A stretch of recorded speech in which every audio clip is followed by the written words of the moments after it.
Good evening. This is Dan Winter. Welcome back to fractalfield.com. This evening's conversation is entitled The Fractal Secret of Mummy Salt, Philosopher's Stone, Nostradamus, Angel Calls, and Warp Propulsion. How's that for ambitious? Some of the background science here is at fractalfield.com/vacuum energy. I want to apologize. The last film we made had a sound quality issue, and hopefully with today's mic we have better sound quality. So I really appreciate your attention, and the point is to teach some serious science behind spiritual evolution. So the issue we want to deal with tonight is that there's a common thread between some of the most important spiritual mysteries in history, which are, for example, remember we've talked many times that mummy powder was served in every pharmacy in Europe for hundreds of years, and we later learned it was because of the gold powder Ormes amulet in the mummy, the ground up mummy powder. And we thought, well, gee, were the Egyptians eating all that gold powder? No, it was because the natron salt in the mummification process had literally an alchemizing transmutation effect on the living tissue of the body when it was super dried in the right electrical condition.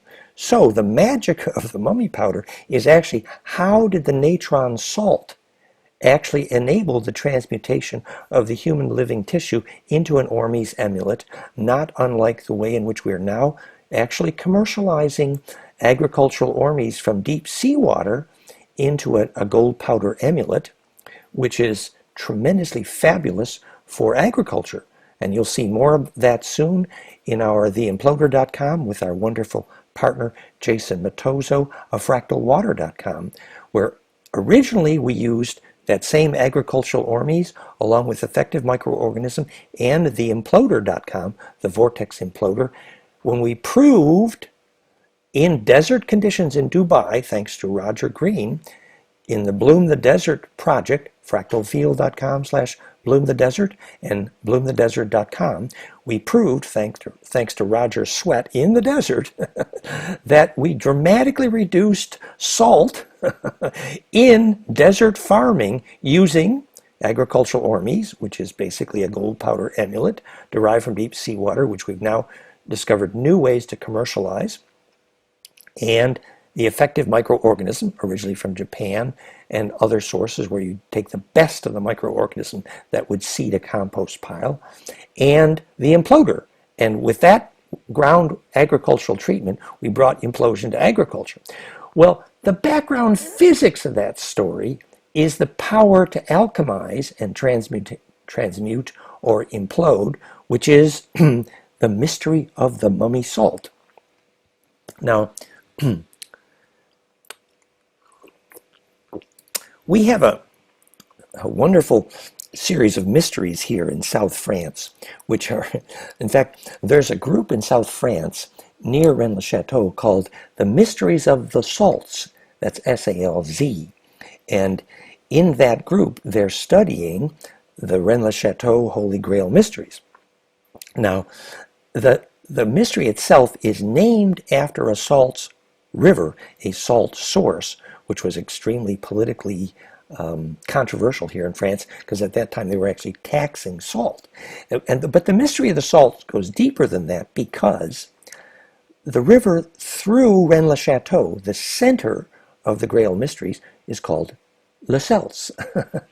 And the salt in that water served a function because, if you understand the history here, Rennes-le-Château and nearby Rennes-le-Ben, Rennes-le-Château originally, if you see the pyramid geometries around that, was literally a full-service city of the dead. In other words, it was a necropolis.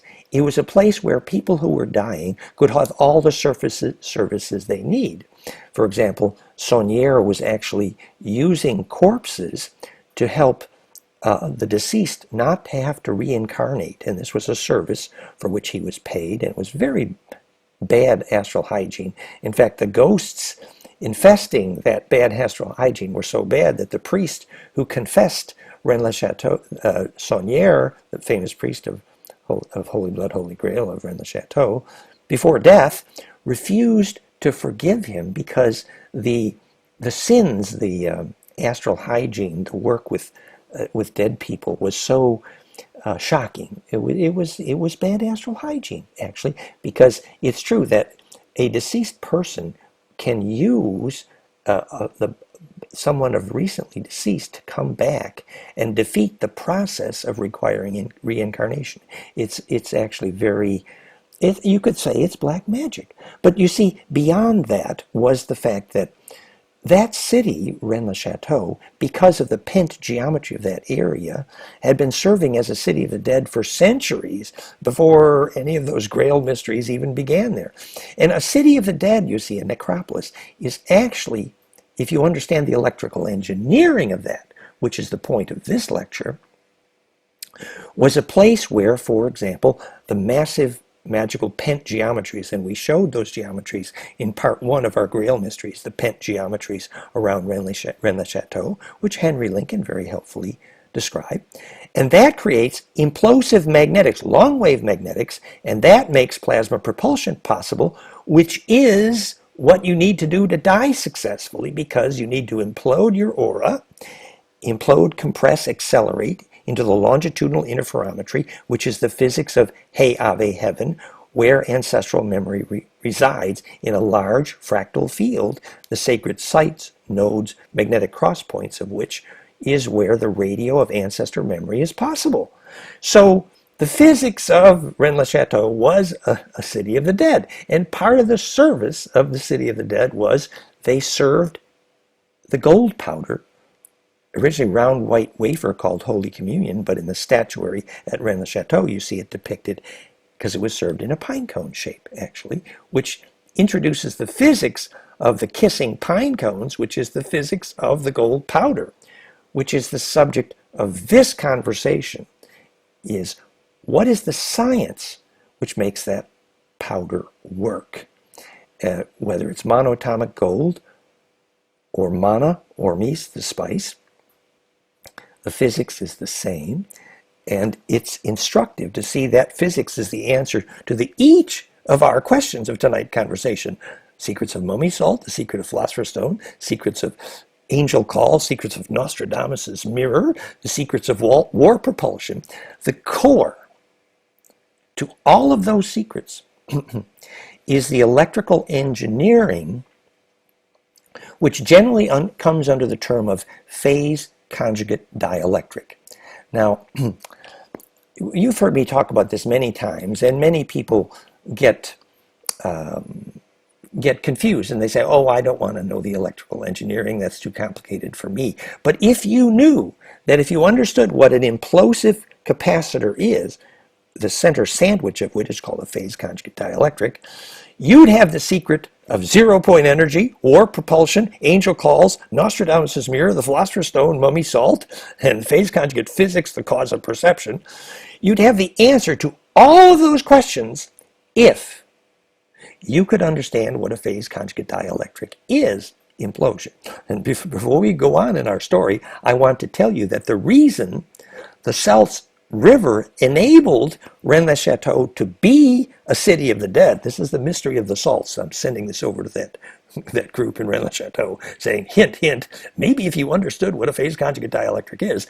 The Salts River had the right kind of mineral salt, which was the starting point for making the monoatomic gold white gold powder, which was served at Rennes-le-Château in this immortalizing, if you eat it, your eyes turn blue and you live forever. Oh, by the way, though it could burn your aura and lose your soul if you don't understand the astral hygiene.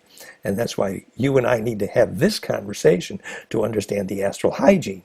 The same conversation, by the way, I had with David Hudson, who originally invented the chemically derived gold powder, which we realized later, I had some, was actually dangerous. It would burn a hole in your aura. The purely chemically derived gold powder was a very dangerous thing. And we understand exactly why, which is why the naturally derived Ormes amulets, which, for example, you can derive it from the aloe vera, the mucilagus, or the deep seawater. These naturally derived Ormes amulets are much less dangerous because they're close to an organic source. And my friend, I have to acknowledge Chaz here, priestessalchemy.com, who's very skilled at making these gold powder amulets and understands the role of silicon and the salts, which we are about to discuss right now. So what we want to get to is, what is the inner physics of what enabled all these magic salts to work? The natron in the mummy salt that mummified, that transmuted the flesh and turned it into an Ormuz amulet, that was a mystery of the salt. And the Philosopher's Stone was the phase conjugate dielectric, the silicon, in the meteorite, the glass meteorite, later called Kaaba, which became the red powder that D. N. Kelly and Flamel used to make gold. And that powder, being a phase conjugate dielectric, enabled the non-destructive charge collapse, which is the low heat isotope transition non-destructive, which is named alchemy. Implosive collapse of electron shells. Hello. So we want to have that conversation, and we want to have it playfully, but we want to include the science. In order to do that and talk about phase conjugate dielectrics, I'm going to try something here. Yes, okay. So this is the article you could start with if you wanted to learn the mirror, the magic mirror of phase conjugate dielectrics. So I suggest you do a simple web search on it's called, quote, Alice in Barium Titanate Land. Now, barium titanate is, if you ask a laser physicist who's been doing phase conjugate mirror optics, and they all have the same mystery. Well, if you cause two lasers to meet in a phase conjugate mirror, you get time reversal and negentropy. That's well measured, well documented. But you ask them how that works, we don't have a clue. What they will tell you is you need the material in the phase conjugate mirror, which is barium strontium titanate, for example, a super high dielectric.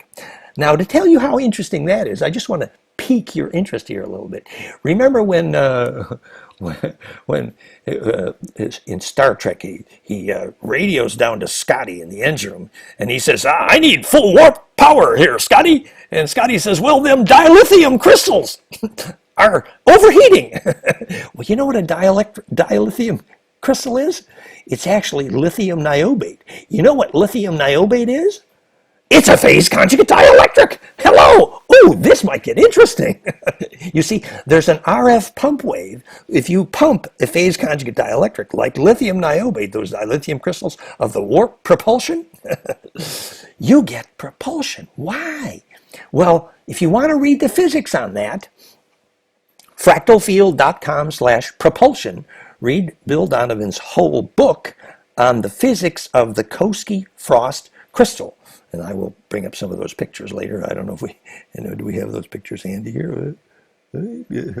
Oh yes, phase conjugate dielectric Koski-Frost. And there it is. Okay, so that was a crystal with an RF pump wave that made 800 times its own weight in gravity. Hello. So how does warp propulsion and Alice in Barium Titanate Land all relate to this one simple issue? Is, what is a phase conjugate dielectric? Well, let me tell you how an electrical engineer would describe this to a 12-year-old, okay? You got a capacitor, right? Remember, the implosive capacitor named Ark of the Covenant could make gold powder. Why? Because that implosive capacitor, in addition to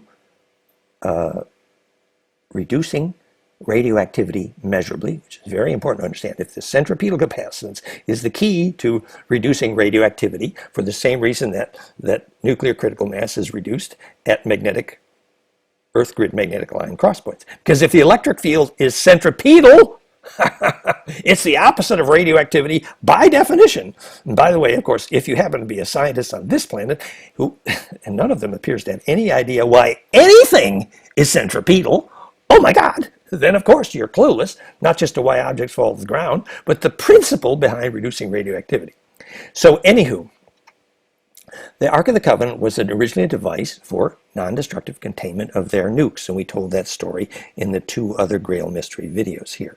The point we want to get to here is, In Alice in barium titanate land, they're describing that phase conjugate dielectric caused something very interesting in barium titanate crystals, that those lasers, when they converge, they tend to self-organize. They tend to find each other.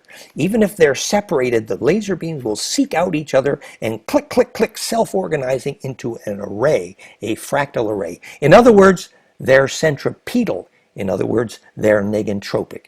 Not unlike the phase conjugate fullerene carbon, related to the idea of the black goo, or possibly some people say there's graphene carbon in the vaccine. And if you look at it under a microscope, you see it appear to self-organize. The particles seem to auto-clump together. They appear to be centripetal. They create what appears to be negentropy. Now, that is a media which is used by artificial intelligence, for example, some of which can be very dangerous, and it is a media within which you can do scrying and phone ancestors. And all of that we wish to explain using physics right now, using the same principle. And the principle is, if you got a capacitor, you got two metal plates, and between that sandwich you put a certain kind of insulator called a dielectric. And that material, for example, barium titanate, or a very high dielectric, you measure the amount of capacitance you made in your sandwich after you put the insulator between the plates of a capacitor in farads, and you divide by the area, and you get a formula which determines the dielectric constant, the quality of the dielectric. For example, the reason a house made of steel and aluminum feels like merd versus a house made of wood and all natural material where your aura goes, ah, called biologic architecture. Check out our new global network of biologic architects, bioarchitects.net. Okay? But the physics, and I do mean the physics, of the difference between the architecture of death that will reduce a germinating seed or the aura of your child, which is steel and aluminum, versus biologic architecture, the architecture of life, is the capacitive difference between that steel and aluminum, which is a terrible dielectric, versus high dielectric material, which almost by definition means the same thing as organic materials. And that ain't a coincidence. The reason is because organic materials, each of those molecules were looking around and they said, oh, there's a club over there. It's called life. And they say, well, I want to join the club. But every molecule that wants to join that club, it's a wonderful club, has to do something called get fractal or get dead. And so all the molecules rearrange themselves into fractality, which creates high dielectric constant. So, for example, the acacia wood, or wood in Ark of the Covenant, has a very high dielectric constant. And so living materials, natural fabric, natural stone, and natural wood, it all has a much higher dielectric constant than the steel or aluminum in those buildings that will kill you. So what dielectric constant effectively simply means is charge distribution efficiency, because if between the plates of that capacitor you have a high enough dielectric constant in the media, the dielectric material in the capacitor, the Ark of the Covenant is a very good example. If that dielectric constant is high, it means charge can be distributed efficiently. That's essential. Now, if you've heard any of my 200 other videos on our YouTube channel, 1.2 million views, youtube.com/Dan Winter Fractal Field, you kind of have heard me before talk about what does it mean to have charge distribution efficiency. Charge distribution efficiency defines sacred space by measurement. Charge distribution efficiency defines biologic architecture by measurement.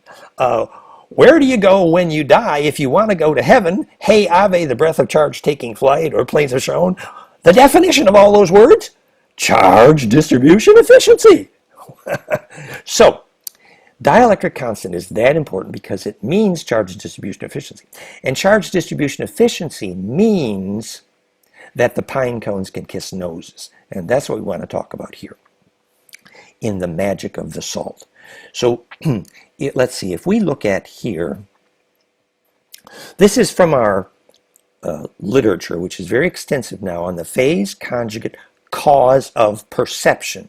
And you've probably seen my films at therify.net, why 30% of Therify patients report some sharpening of perception, because you implode phase conjugate and then their vision sharpens.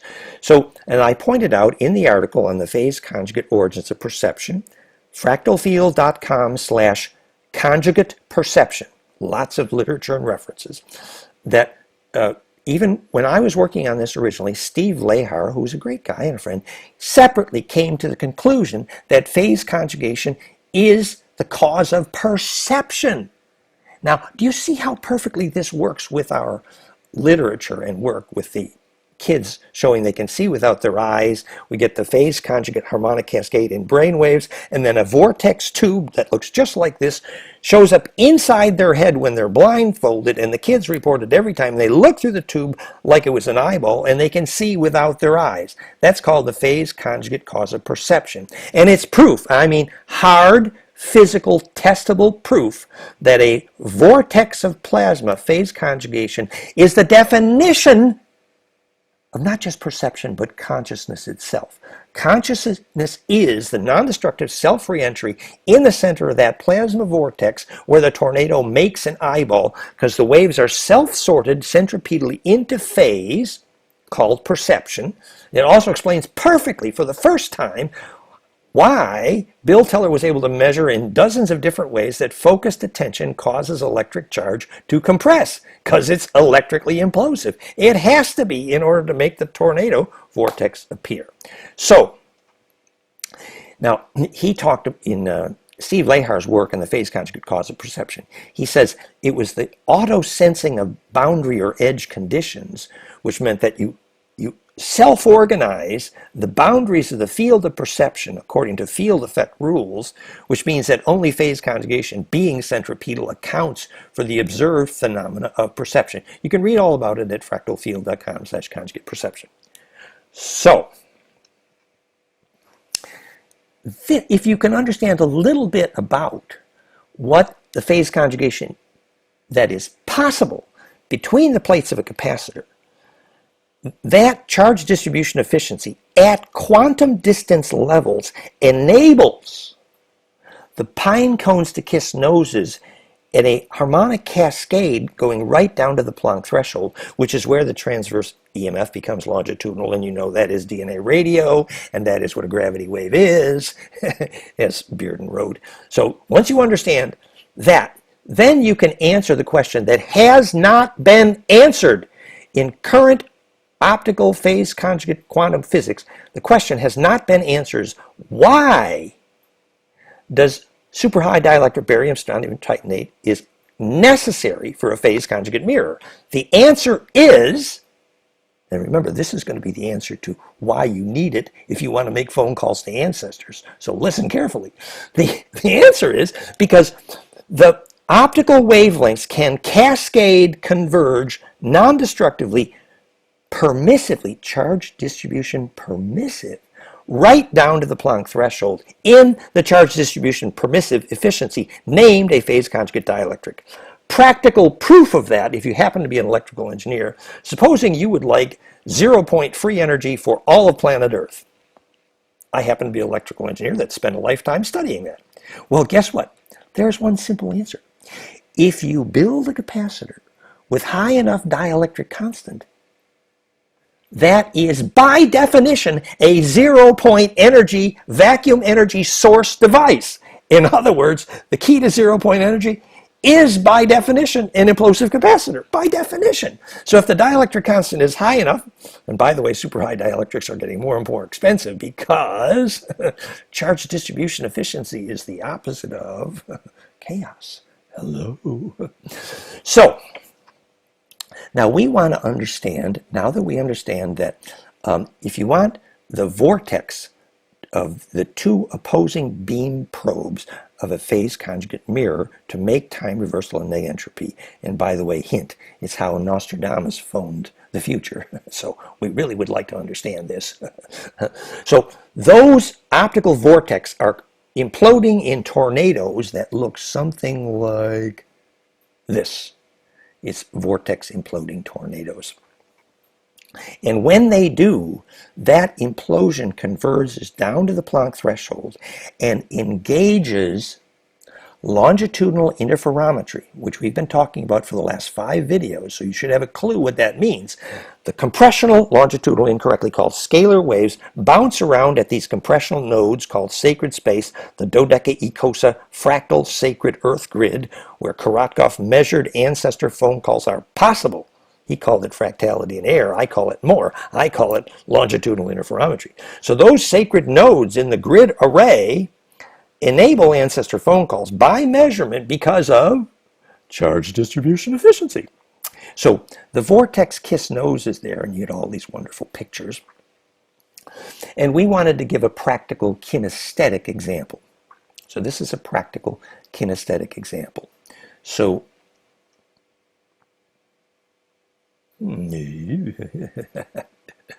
can we do this?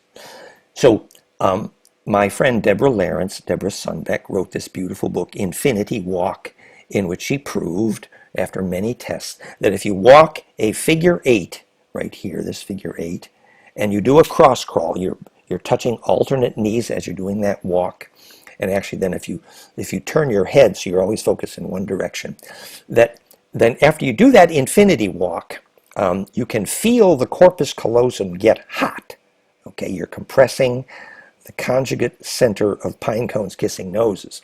And after your corpus callosum gets hot, the spark gap between the 2 pine cones kissing noses, named the 2 hemispheres of your brain, and after you do that and you feel the corpus callosum get hot, then, and it's been measured many times, that dyslexia goes away. Wait, say that dyslexia goes away? Pretty much, yeah. You can eliminate dyslexia in kids. You teach them the infinity walk. Well, this is a lovely example of the cross crawl that tightens the slip knot of the vortex of phase conjugation, enabling perception. Perception is the ability to sort at the implosion point between the 2 pine cones kissing noses. So, of course, it makes total sense. So I wanted to give you one example. Now, I want to give you another example of that from it's our project, and you can see this at goldenmean.info/octa-yoga. And our friend here, Lou de Bourbon, who passed away recently, he's a hero, and his partner's still with us. It's wonderful work. And he taught, actually, he taught a certain figure 8 cross crawl. Let me see if you can see the pictures. He was teaching. It's called Caressing the Facets of the Diamond. And let me see if I can explain the pictures a little bit better. So here's the double dorji that Lou de Bourbon used to teach this. And later Ananda learned through me, through Lou, and he demonstrated later when you do this with not just your pelvis and your heart and the crown, that he actually physically disappeared on stage, and this was with witnesses, and others have seen that in fact it's possible to actually phase conjugate and create a stargate actually.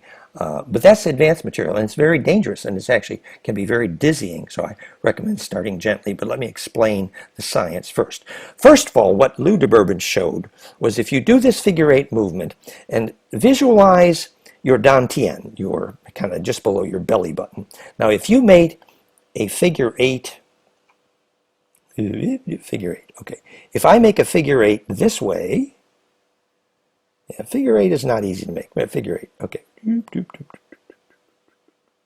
Okay, so I made a figure 8 that way, and now I will make a figure 8 perpendicular to that, okay? Okay, so now I've got my dantian, my belly button, and I'm moving it around like this into a figure 8, okay? So you move your belly button in a figure 8. He used to do this on the bus, and people were looking at him. And then you move that same belly button in a perpendicular figure 8, okay? Now I've got this 8 and this 8, that's 2. And now I move that my belly button up and down in a figure 8. 2 perpendicular ones, this one and this one. And then I move my belly button in and out in 2 more perpendicular figure eights. So now I've got 6, count them, 6 octahedral, octa, caressing the facets of the octadiamond, caressing the facets of the diamond. And so he actually learned to do this quite rapidly. And then the next thing that happened was that Lou de Bourbon discovered he was able to juggle incredibly well. His proprioception, his balance improved. All kinds of things about his life improved when he learned how to do this figure 8 movement. goldenmean.info/octa yoga. And then, this was really a kinesthetic revolution. It's an extension of the Infinity Walk, which was also proprioceptive and a solution to dyslexia, for example. And then Ananda showed that you then would also do that with your heart. And that's very wonderful, your heart center. You make this figure 8 movement with your heart. And then you make 6 perpendicular, disciplined figure 8 movements with your heart. And you visualize as you're doing it, you're caressing the facets of a diamond. And then Ananda taught to do it with the top of the head. Now, in fact, when I do this with the top of my head, I get very dizzy and I blow up and I implode and my kundalini goes crazy and it's too much for me. Sorry. I suggest that it can actually be disorienting. But it's also true that if you're able to do this with discipline, you literally can create a Stargate implosive portal, and there are witnesses that Ananda disappeared in front of those audiences. And I believe it because I think I understand the physics. And the physics of stargates we could discuss later. But the point we want to make here is, here are then 2 practical kinesthetic examples of causing pine cones to implode by kissing noses by the foci of your attention, creating a kinesthetic revolution. Okay, so now back to our original. The next thing we want to cover here in the mystery of the phase conjugate dielectric, the mystery of the salt, is there's a story when Nostradamus, we think he was in Torino, and he learned the necessary black coating to put on the bottom of his water scrying cup that he used for seeing the future. Remember, we've taught about this before, that in fact,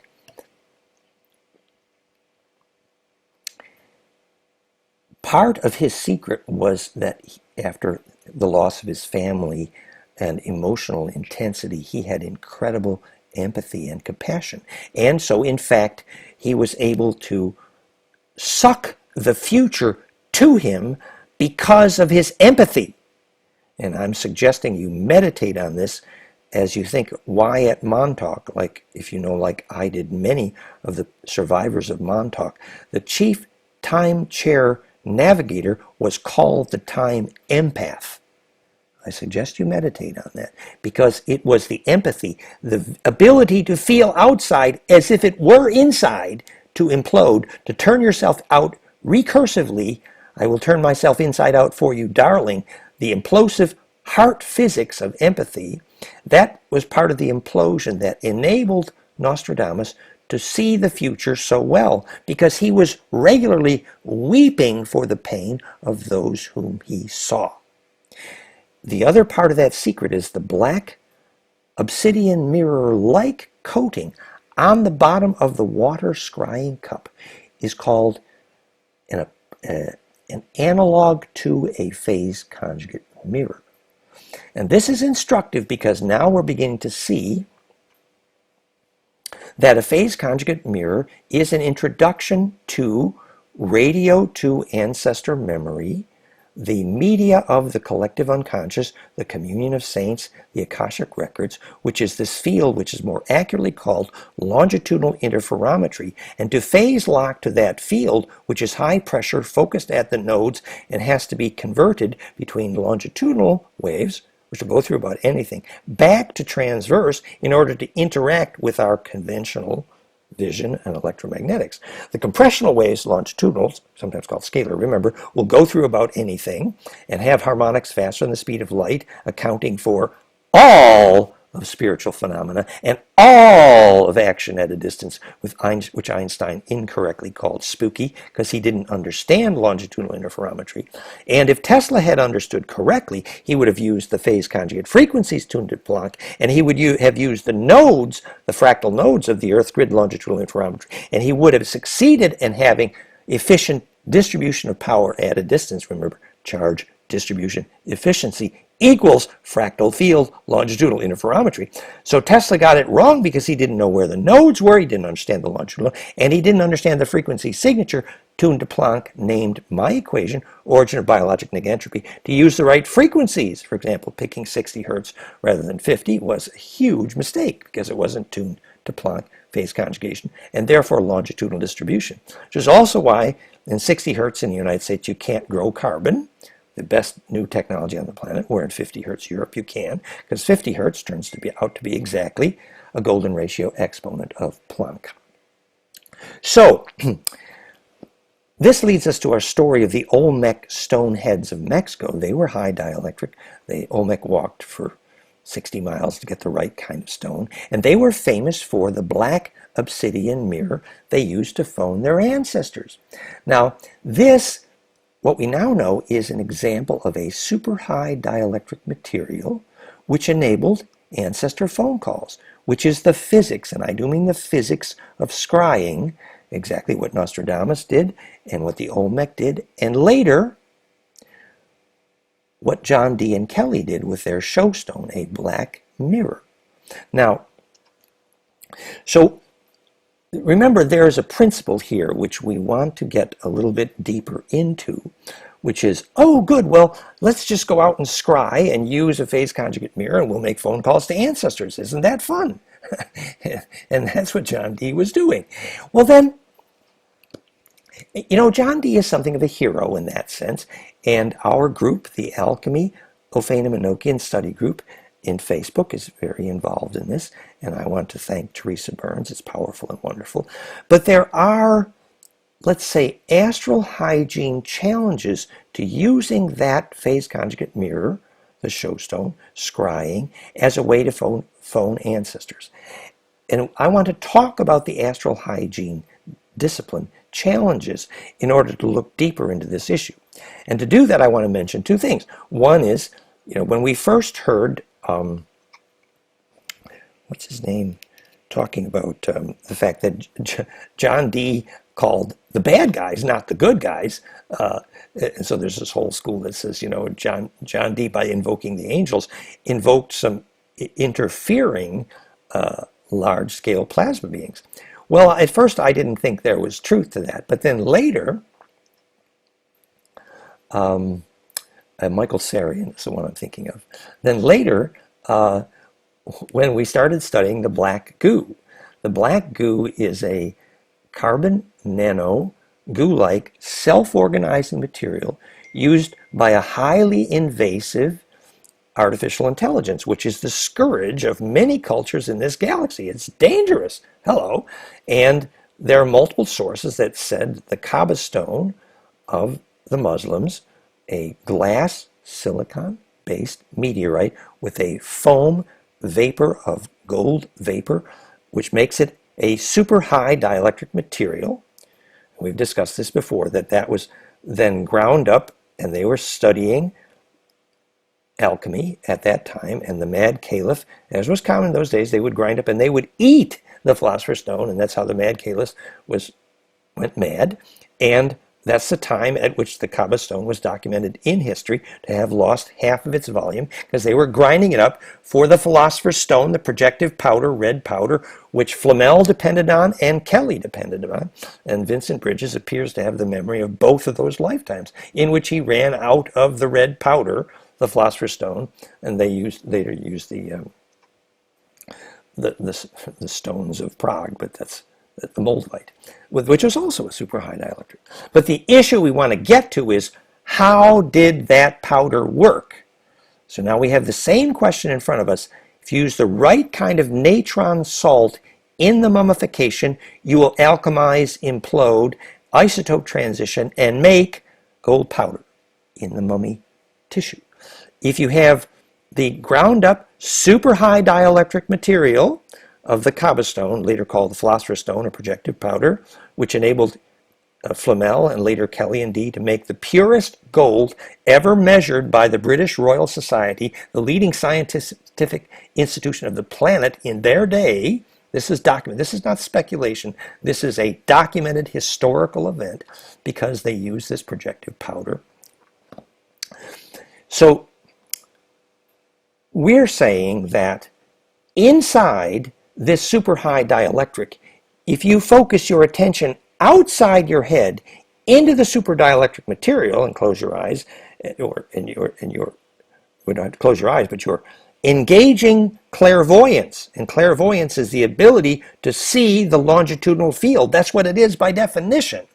And to engage that clairvoyance, if you've ever done a course in clairvoyance, and I did with Christopher Hills, you understand that you use what's called soft vision, which is increased depth of field, which enables more broad spectral phase conjugation, which is the critical ingredient of seeing these longitudinal interferometry, sometimes called clairvoyance, your aura, for example. So, and remember, the coherence of your aura longitudinally is what enables you to lucid dream and take memory through death, called the Ba from the Ka, or called the rainbow light body, called the Kesjan body, called the etheric body. We have too many names and not enough electrical engineering. We've said that before. So the point I want to make about this is the astral hygiene story, which is when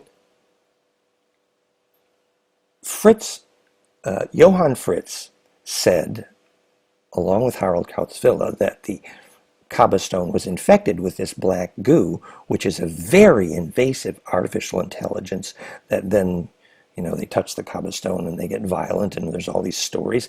And then he said that the show stone of John Dee was infected with the same black goo. And our John Dee student friends are scratching their heads saying, well, did he have an astral hygiene problem? and for that, I want to tell a short story. And we've told it before, but if you had a circle of shaman in a primitive tribe, well, in a shamanic tribe, Australia, Africa, South America, doesn't matter, and they were making phone calls to ancestors, the first thing the shaman do before they go into trance, the same kind of bliss trance that enables the kids to see without their eyes, and now we know the brain waves are phase conjugate. flameinmind.com/outer vision. We know the physics of what's happening. That relaxed bliss trance is superconductive, specifically implosive, to be conjugate and allow the implosion, which creates vision, in this case clairvoyance, in this case phone calls to ancestors. Now, when that circle of shaman were calling the ancestors of that tribe, every member of that tribe is sitting there saying,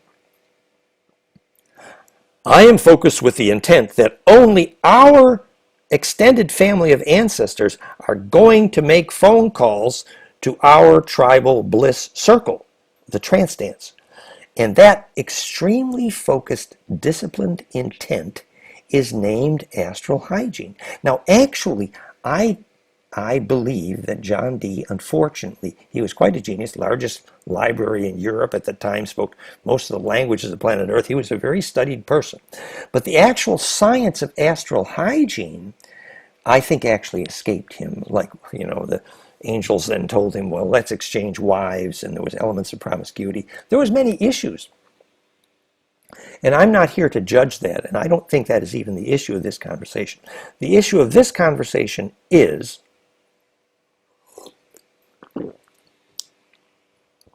what is the difference between using a phase conjugate mirror, like the Olmec did to phone ancestors, and they probably did it fairly efficiently. They probably had some idea of astral hygiene, sorting, as it were. And some of the things that John Dee did, which, they had they had large astral plasma beings, some of whom Michael Sarian said were not the good guys. Well, who are we to judge? There are good angels, bad. Well, of course, every advanced species, you need discrimination. It's normal. And that difference is exemplified by, if you do the real bliss trance, let's call it Kundalini for the moment. You have our film on the biophysics of Kundalini, goldenmean.info/Kundalini. And you have all this intense focused bliss inside, and then you focus and you have this flash of incredible light. And within that light, you can ask any question and get an answer. In terms of pure wave mechanics, it's why I'm able to talk to you right now after 30 years of that. And versus projecting that center of gravity, center of vision, outside my body into a mirror outside my head, that is more risky. That has more astral hygiene challenges. That is externalizing. I'm not saying it's bad, I'm just saying it's trickier. So what we're recognizing is that we now understand the principle. It's where these phase conjugate lines converge that you get the implosion to this wave node, literally the center of light. And you focus on that center of light, and then it unpacks, and you inhabit a very large array. And if you're the most centripetal field in that array, you can steer that tornado. But as you inhabit that array, you find out that all the intelligences of the universe, what's called the 5D beings, they also inhabit that longitudinal array. And your ability to be sorted, it's sort of like that old story of, you had this one cylinder inside another cylinder. There's a viscous liquid between them, and then there was a bubble in there, and you rotate it, and the bubble turns into a worm, and then a thread, and then a string, and then a tiny thread, and eventually disappears. Then you turn the cylinder's counter the other way, and the thread, and then the worm, and then the bubble reappears. So what now enables you to distribute your awareness in that huge array when you die or lucid dream, for example, and not be dissolved? That issue, in my view, electrically, is fundamentally equivalent to what we subjectively call pure intention. But pure intention has a very specific electrical meaning. For example, when you measure the EKG and you do a second order power spectra, I invented the concept of heart coherence. It's called a cepstrum, and the amplitude of that peak of the amount of internal phase coherence that we measure. RealHeartCoherence.com. It's a lie detector. It's a measurement of empathy. It's a tantra trainer. So your heart cannot tell a lie, literally. It's why, if your salesman has shifty eyes, as we said, don't buy the used car. Because if you can focus, that means that wave at that center is shareable. In other words, charge distribution efficiency. theshareablewave.com. Thank you, Shelley. So in order to be a shareable wave, you need to be able to enter the discipline of that distributed array. And the discipline of that distributed array is called a survival library. In other words, supposing you had digested every single day of your life into a shareable wave, it means you have no need for secrets, you're perfectly shareable. It means that the pure principle, essence, euphoria, and stasis, charged ecstasy, of every event of your life has been distilled, compressed, into what absolutely fits into a survival library. So DNA has been gathering a survival library for 1 billion years of information about the core pure principles of collective survival. Pure essence principle. You visualize that wave, you rode it through the speed of light, and now you understand exactly what gravity is. Okay? That's called riding the long wave, Uncle Joe. So if you've distilled every event of your life into pure principle, that means compression, no problem. Distribution, no problem.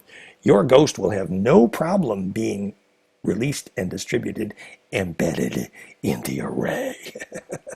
So essentially that means that the more of your life you spend meditating on what is pure principle, what is an infinitely shareable wave, what about that experience serves everyone?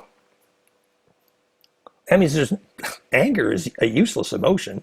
It's more like meditating on how did that person's pain cause them to not feel my pain, and then you go back to the root of the essence of what caused that anger, and then you realize it's awareness that heals. And so you get to the root of all angers. Remember, you cannot die well if you're angry. It ain't going to compress well. Because if you look at goldenmean.info/touch, you'll see the interference geometry of love, golden ratio, perfectly distributed, like the compression point of the perfect birth canal. But anger, 1/7, pure destructive wave interference. Very much the opposite of compressibility, which is essential to successful death and entering the collective unconscious. So it's like, you know, how the eagle sees from above very dispassionately, but at great distance. Then you can look everywhere completely without judgment, because the only thing you're ever seeing is pure principle. And that's what allows you to inhabit the array. Thank you very much. Story to be continued.